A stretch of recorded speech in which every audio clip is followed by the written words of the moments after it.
Hey, my friends.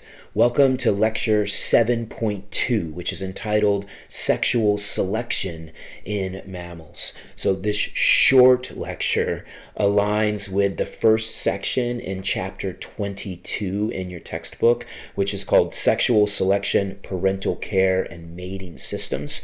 But you'll recall that we've already covered mammalian mating systems and parental care way back in Module 4. So herein, we're going to hone in on the process of sexual selection, both intersexual selection, like this strikingly colored male mandrill, which is advertising to females his exceptional fitness with that bright red snout, as well as intrasexual selection, like these two male bighorn sheep colliding with an awesome power in fierce competition for females.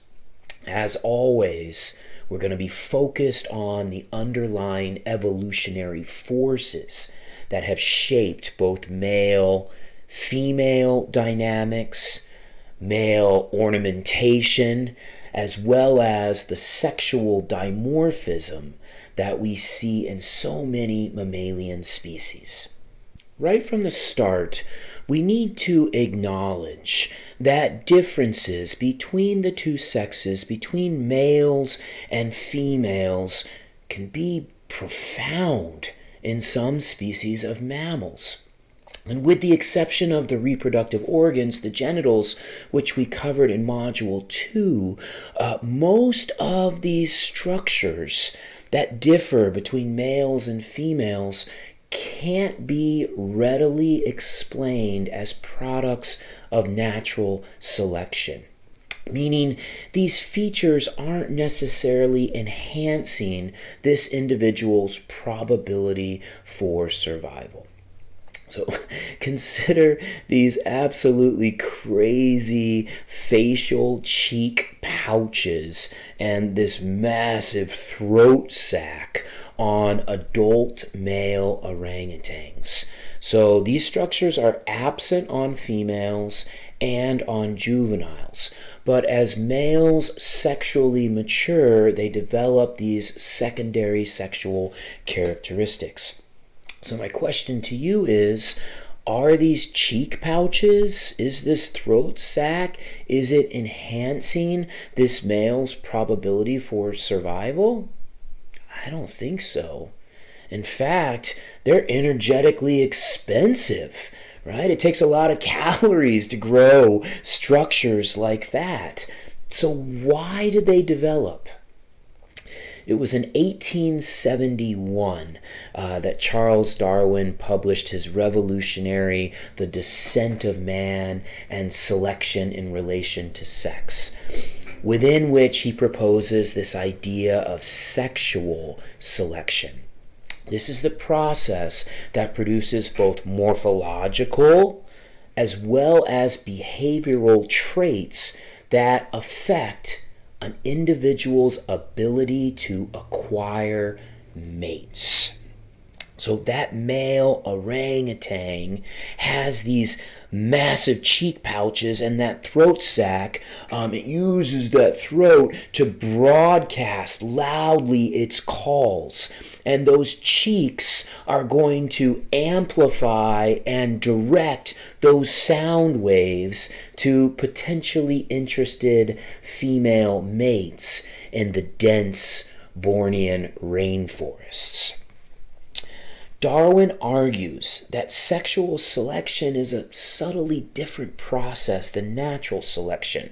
Natural selection's primary currency, as we well know, is survival. But sexual selection could produce traits that actually reduce an individual's probability for survival and thus oppose natural selection. Now, it's likely that many mammalian traits are acted upon by both types of selection, both natural selection acting on survival and sexual selection acting on the probability that you're going to acquire a mate. It's really important to remember here is what matters is the net effect of the sexually selected trait on an individual's fitness. Any adaptation, be it one that helps a species survive or better equips a species to reproduce, must translate into positive fitness if the trait is to persist. Sexual selection can be divided into two types, both of which we'll cover today. Intersexual selection. This is when members of one sex are going to choose members of the other sex. And in nature, it's most often the males that do the showing off or the competing, and the females that do the choosing. And then the second type is called intrasexual selection. This is when individuals of the same sex compete among themselves for access to the other sex. Like these bloodied male elephant seals that have been duking it out for access to females. The result of both inter as well as intrasexual selection, both sexes are now going to evolve to look and behave differently. That is, they're sexually dimorphic. Di meaning two, morph meaning their form, their morphology. So there's two forms, one for each sex. Often individuals of one sex, usually the males in mammals, are going to advertise that they are worthy of investment. And then members of the other sex, usually females in mammals, are choosing among them. So it was Fisher in 1958 who develops a model for how exaggerated traits like these massive antlers could potentially evolve. Suppose a male trait like antlers or bright colors is preferred by females for whatever reason. If the trait is heritable, meaning there's a genetic basis for it and that trait is passed down from parent to offspring, then females that mate with males that exhibit that trait are likely to produce offspring, male offspring with that trait, and female offspring that prefer that trait. So further development of the trait proceeds in males, as does the preference for it in females, resulting in what has been called runaway selection. And the most famous example of runaway selection, this positive feedback loop that's in every ecology textbook, is the legendary Irish elk from the Pleistocene, with antlers that were, no joke, 12 feet across from tip to tip. So these are the largest antlers known to science. So the hypothetical framework is that sexually selected traits can become so exaggerated that the survival of the male that expresses those traits becomes reduced. So females are selecting for larger and larger antlers. And over evolutionary time, those antlers became so big and so cumbersome that the Irish elk can no longer elude the fearsome cave lions. Not to mention the energetic expenses of growing antlers of this size. And remember, antlers are shed annually and then regrown each year before the rut, before the breeding season, whereas horns are permanent. We'll cover that in our next lecture. So if your antlers are too big to get away from predators, natural selection is then going to favor less ornamented males. And the trait exhibited by males would reflect the opposing forces of natural and sexual selection.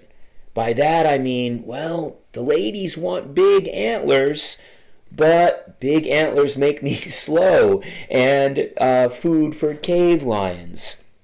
So all that said, this publication here, Barnowski, which is cited at the end of this presentation, he found little evidence that supported the notion that these heavy antlers contributed to the extinction of the Irish elk, which was from Ireland through Russia, through the Pale Arctic.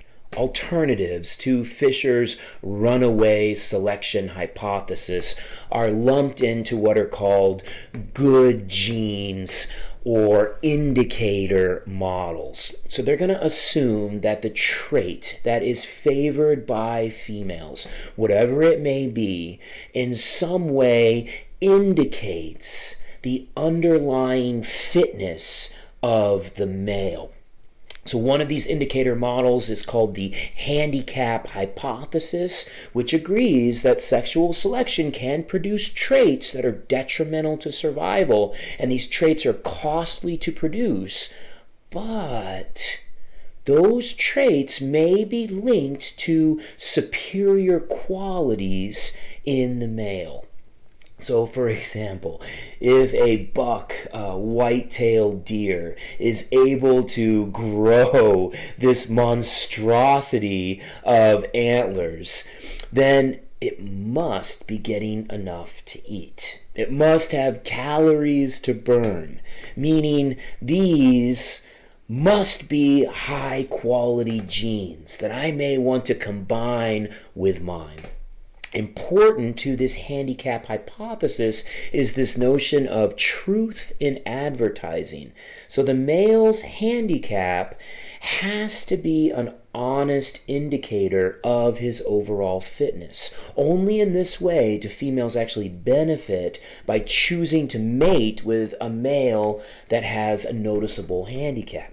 So it was Kodrick and Brown in 1984 that then argue that most sexually selected traits are not handicaps at all, but they're actually aids to survival. So back to our white-tailed deer, a male with big antlers may be dominant over lesser males and then have better access to better food, so have better underlying nutritional condition.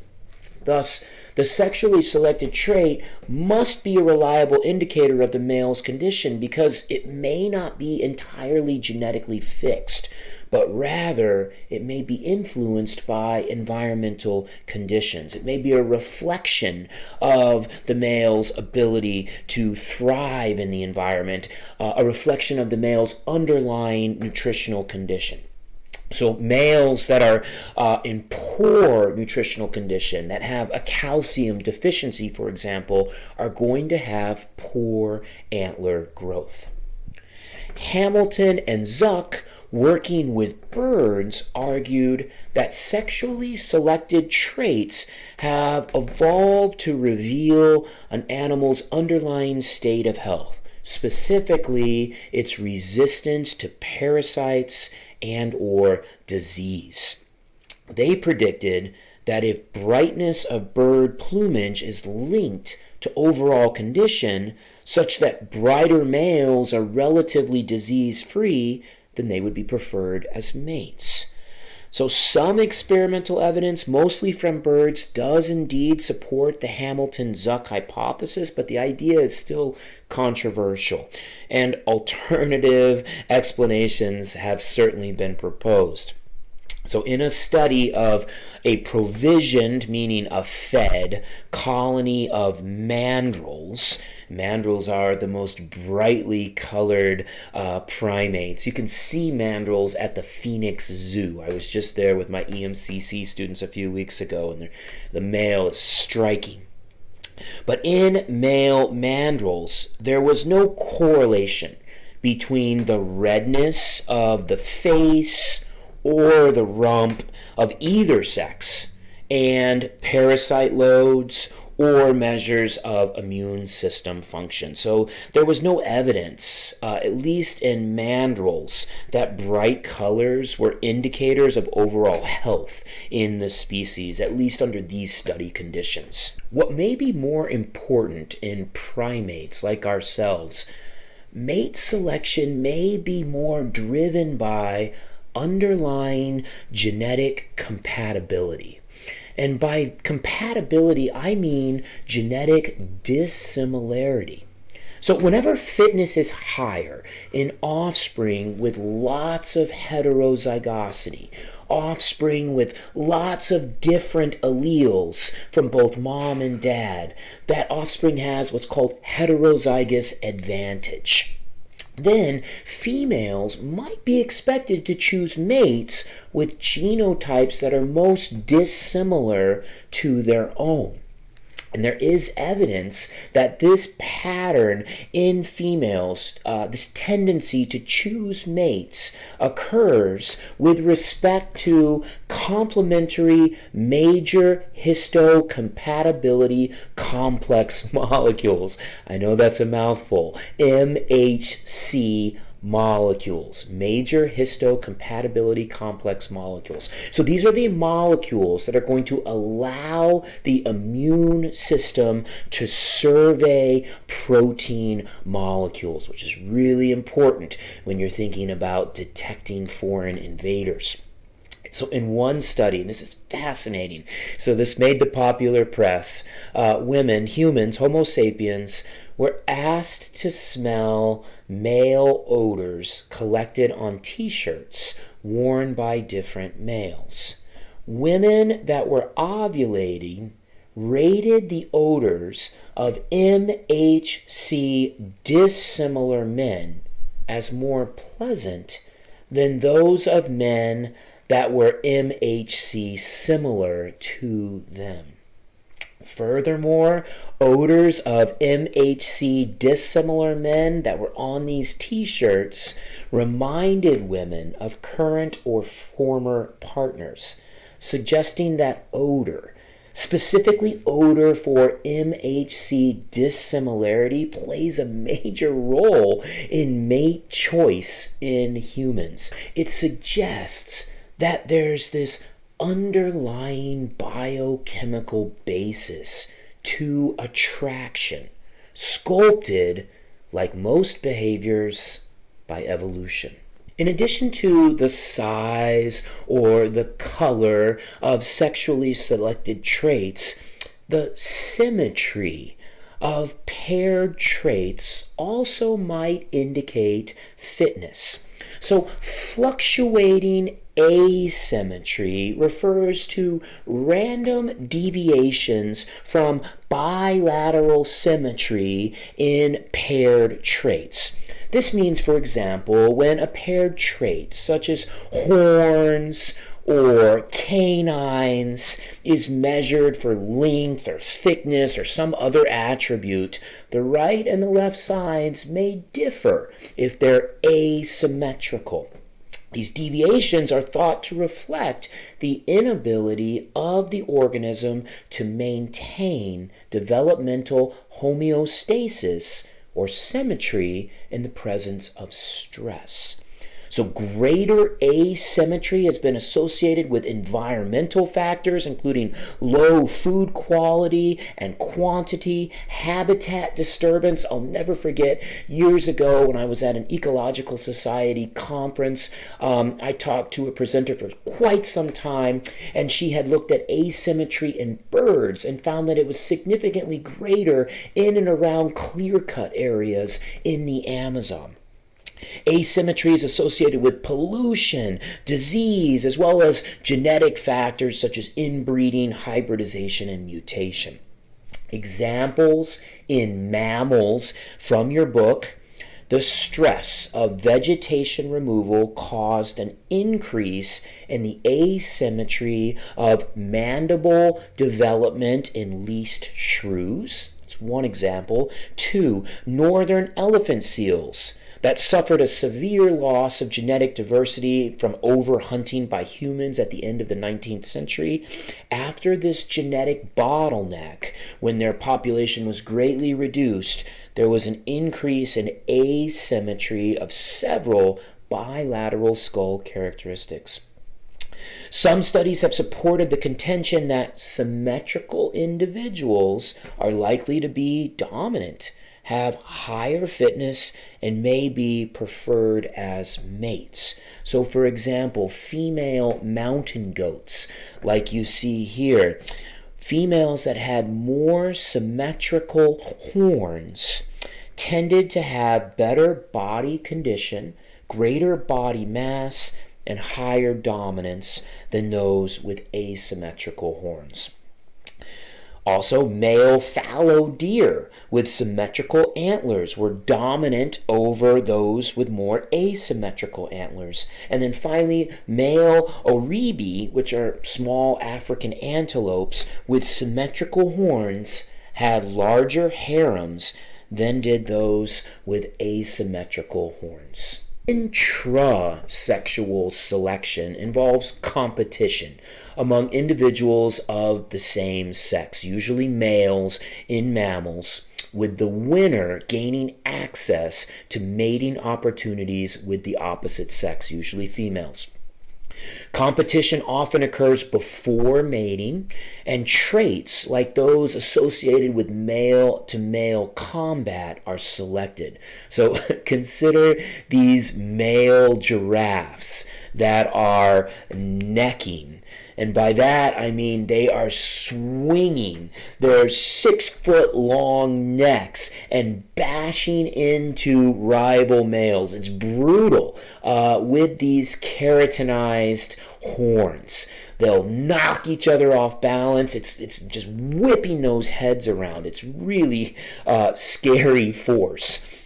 Many male ungulates in the deer family Cervidae, as well as in the African antelope family Bovidae, both of which I'll discuss in the next lecture, they're typically solitary or live in all-male groups for most of the year. But as the breeding season approaches, testosterone ramps up and they engage in highly ritualized displays that sometimes result in all-out combat using their antlers or their horns. Reproductive success is highly skewed in these species, where only a few males have the vast majority of copulations. So besides horns and antlers, other male traits favored by intrasexual selection include larger body size in species that engage in combat sparring. So think elephant seals, bison, elephants themselves, as well as things like enlarged canines. So think about musk deer, which again we'll cover next, as well as baboons with those massive canines. But we cannot talk intrasexual competition and not give props to Ovis canadensis, the big-horned sheep. So males can weigh over 300 pounds and they can deliver a headbutt at 35 miles per hour that generates about 764 pounds of force per square inch. So as a point of reference, it takes about 550 pounds to break a human skull. So we would not fare very well butting heads with these guys. So just one video in this lecture. It's 2 minutes and 56 seconds. Please watch it. And this is where it gets really interesting. So competition among males to sire offspring doesn't necessarily cease with the act of copulation. Females of some species may mate with several males during a single estrus period, creating the possibility of sperm competition. That is a situation in which sperm from different males are going to compete to fertilize eggs within the female's reproductive tract. So in gorillas and Bornean orangutans, the winners of male-to-male competition, they're relatively unchallenged to access females. So their sperm don't need to compete with that of rival males, and as such, their testes are quite small. So on the top left here, we have primates. This is single mating primate systems, and you can see the average testes size is quite a bit smaller. So orangutans and gorillas go here. In chimpanzees, however, several males may attempt to mate with a single female in estrus, and in this case, competition takes place at the cellular level in the female's fallopian tubes, and usually the male with the most and the best sperm is the one that fertilizes the egg. Thus, chimps have very large testicles. They're going to be in over here in this multi-mating system group of 11 different primate species.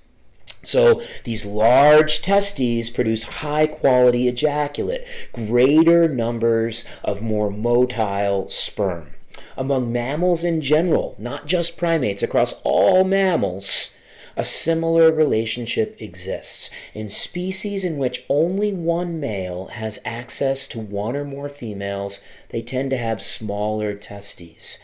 But species that are in multi-male mating systems, when more than one male is going to mate with females, then the testes are considerably larger because they're in competition at the cellular level. Similarly, from a female perspective, they might evolve strategies to choose which sperm to inseminate their eggs with. So this strategy is referred to as cryptic, hidden female choice. It's not on the surface, it's going on at the cellular level. There's numerous female-mediated processes that your book describes that could bias fertilization towards the sperm of a particular male, presumably a higher quality male, deemed to be most fit.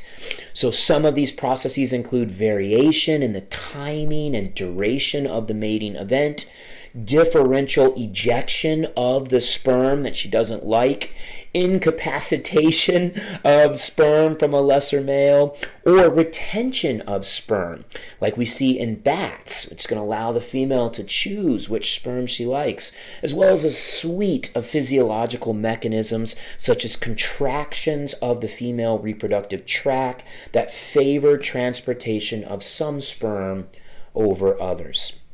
So selection for sperm of a particular genetic makeup, those that have that MHC compatibility, remember, dissimilarity of the major histocompatibility complex molecules, has led to this idea of the molecular sperm passport hypothesis, which suggests that molecular interactions between the sperm and the female's reproductive tract form the basis for post-copulatory female mate choice, meaning females are not just choosing mates at the organismal level, but they're also selecting which sperm they prefer at the cellular level.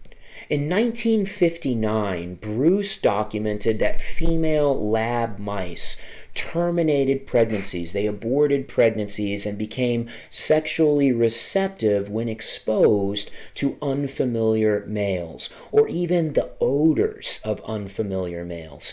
This phenomenon is now called the Bruce effect. Recent evidence supports the Bruce effect in the wild in an old world primate, the Gelada. And hopefully you remember this is the bleeding heart monkey. I talked about this when I talked about visual signaling and mammalian communication.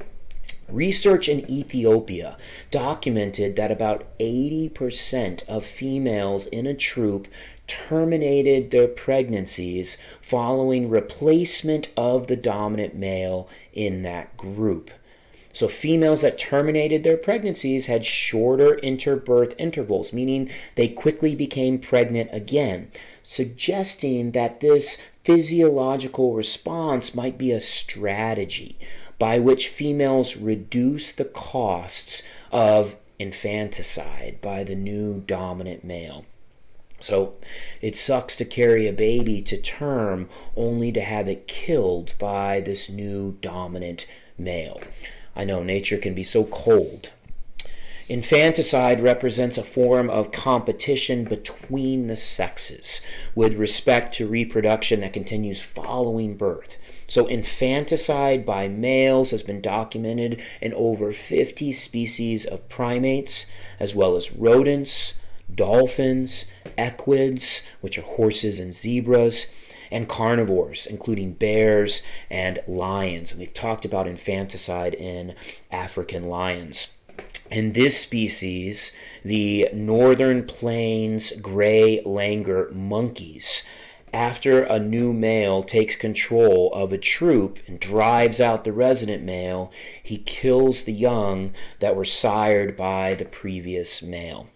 Because females that lose their young soon become sexually receptive and the new resident male could then inseminate them with his own genes, infanticide is a sexually selected strategy to enhance access to mating opportunities. It's a cold, cruel world, but this is the calculus, right, of sexual selection. So to counter this behavior, this infanticide, females in species in which males are known to kill infants are more likely to engage in promiscuous mating, which results in parental uncertainty. So the new male may or may not kill the offspring because it may not know if it's his or not. Short lecture! But quite a few references from Charles Darwin to Fisher to Clutton-Brock, some big names in the list. Tune in next time, and I'm finally going to cover ungulates. Thank you so much for your time.